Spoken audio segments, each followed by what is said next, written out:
Well, recently you've probably seen quite a few of the usual chin-tuggers on television denouncing Saudi Arabia for the disappearance and probable death of journalist Jamal Khashoggi. The Trump administration, they're telling us, isn't doing enough in response to this. Why? Well, of course, because Trump loves dictators. He just does, loves the dictators. Is that really true? The real reason that Trump is being soft on the Saudis, if he is in fact being soft, is because the people who surround him are pushing him to do that. Neocons love the Saudis because the Saudis oppose Iran. It's that simple, and nothing that's happened in the last week is going to change that. Now, we're not here to endorse Saudi Arabia. It's obviously a corrupt medieval desert theocracy. But we should pause for a moment and point out the hypocrisy from our own press. Saudi Arabia has been in the news for a long time, like 100 years. None of them ever seem to care about Saudi implication in 9/11, Saudi government funding radical Islamic ideology around the world, funding insurgents in Syria, radical imams in the West. They barely even covered the Saudi military campaign in Yemen, which has been horrifying. And then twice in the past 2 years, this country, the United States, bombed Syria, even though no apparent American interests were at stake there. Why did we do that? Well, in part because Saudi Arabia pushed us to do it. And you know what the media said? They loved it. Watch.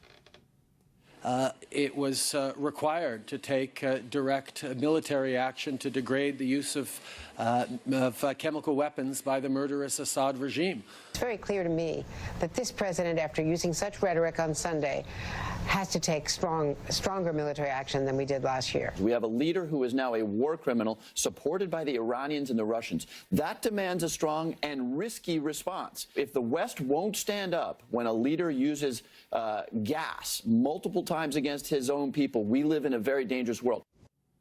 You know what you just heard? You just heard the Saudi line on foreign policy.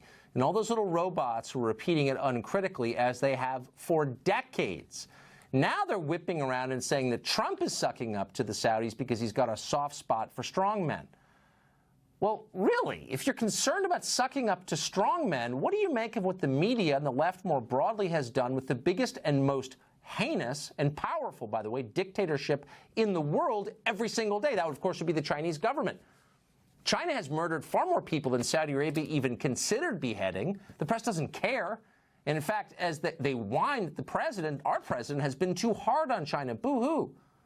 So someday in the very near future, when China surpasses the United States in the size of its economy and military power, they'll be ready to bow down to their new overlords, just like Kent Brockman on The Simpsons. And we'd like to... And I, for one, welcome our new insect overlords. Like to remind them that as a trusted TV personality, I can be helpful in rounding up others to toil in their underground sugar caves. Yeah, sugar caves. That's just in the cartoon. In real life, you'll be working in a Foxconn factory. Have fun. Well, we're continuing our coverage of major Democratic candidates in the lead-up to the midterm election. Tonight, we take a closer look at the gubernatorial candidate in Florida. His name's Andrew Gillum. He's the mayor of Tallahassee. He's currently ahead in the polls, amazingly. And if elected, he has an agenda that Florida has never seen before. So Florida has more than 500,000 illegal immigrants living within the state's borders. His response to this is to describe immigration enforcement of any kind as immoral. He's called for abolishing ICE, for example. Watch.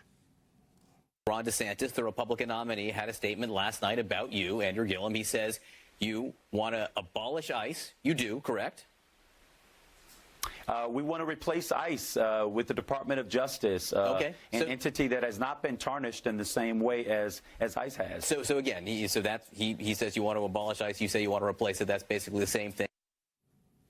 Yeah, that's basically the same thing, and he's not embarrassed of it. Why would he be? He also has long-standing ties with a group called the Dream Defenders. It's a radical left-wing group based in the state of Florida. Dream Defenders have denounced the very existence of, well, let's say, police and prisons, and called for the elimination of national borders. They have also called America the planet's biggest bully. Gillum's response has been to brag about sneaking food to the defenders when they occupied the capital of Florida. Gillum is also a big fan of genuinely radical billionaire George Soros. Watch this. You were supported by two billionaires who came in and helped your campaign, and largely your campaign early on was funded by them, George Soros and Tom Steyer. How do you square sort of a populist, progressive campaign that wants to get big money, you know, among other things, get big money out of politics, get dark money out of politics, and yet it's billionaires that have to prop up your campaign? Well, I'll tell you, I'm obviously deeply appreciative of Mr. Soros as well as Mr. Steyer, both men whom I've known for some time. Well, he's not shy about it anyway.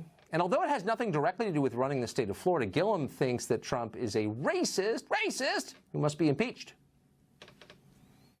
This president is wrong for Florida on almost every issue. And as governor, I will fight against each and every one of his wrong-headed, racist, and sexist policies. Donald Trump should be impeached now. Racist! That guy could be running the state of Florida. Not a small thing. It's not a small state. Lisa Booth is a Fox News contributor. She's been following this race closely, and she joins us tonight. Hi, Tucker. For it's an kind of update. terrifying, isn't it? Well, a little bit, considering that, you know, half the population of Pennsylvania, New York, and New Jersey is now living there to get away from the lunacy.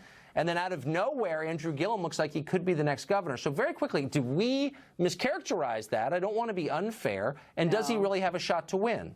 He does. Look, the race is within the margin of error, so there's still hope for Florida. So if you're a Floridian at home, there's still hope there. But look, the guy's a socialist. He hasn't outright called himself that, but he's embraced the endorsement of Bernie Sanders. There's literally no daylight between his policies and Alexandria Ocasio-Cortez, outside of the fact that she would essentially be irrelevant as one of 435, whereas he would be the governor of Florida, as you mentioned, an important state. This guy, as you mentioned, supports abolishing ICE. He supports single-payer health care system. He wants to raise taxes on job creators in the state by $1 billion, making the tax rate higher than New York and California. So all those businesses that have flocked to Florida to try to get away from higher taxes are going to be heading in the opposite direction. And I think the most troubling, Tucker, is the Dream Defenders group. As you mentioned, this is a group that wants to abolish the police, that wants to abolish prisons. They believe in a border-free world. So, I mean, this is a very radical and dangerous group. And he signed their manifesto. He signed their pledge, the Freedom Papers.